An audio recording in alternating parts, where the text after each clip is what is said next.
God hoef nie te skree nie, sy stilte roep jou steeds nader.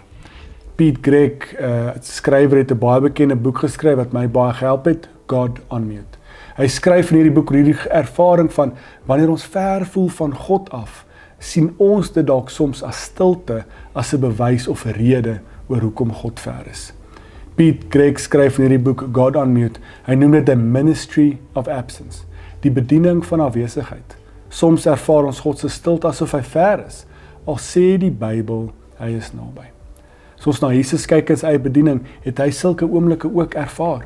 Toe aan die kruis gehang het, toe bid hy, toe skree hy, sê, my God, waarom het U my verlaat?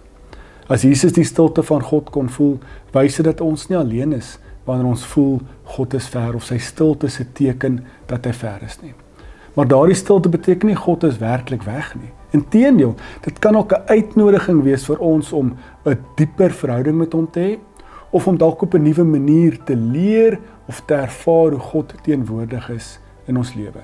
Dit is juis in tye wanneer ons hom nie hoor nie, dat ons op 'n ander manier hom kan leer sien en ervaar.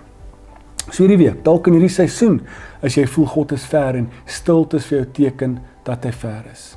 Word bewus van God se teenwoordigheid. Miskien is die stilte juis 'n geleentheid dat jy moet afskaal, rustig raak, bewus raak van sy teenwoordigheid. Maar nog meer, in daai oomblik as jy dit so ervaar, draai na God toe. Dis dalk al wat ons moet doen. Draai na God toe in daai oomblik van stilte en bid en sê, Here, al hoor ons nie, al voel ek U nie, al voel ek daar stilte, ek weet, U is teenwoordig hier by my. Gaan hierdie week en draai na God toe in die oomblikke van stilte. God is nie ver nie, God is by jou.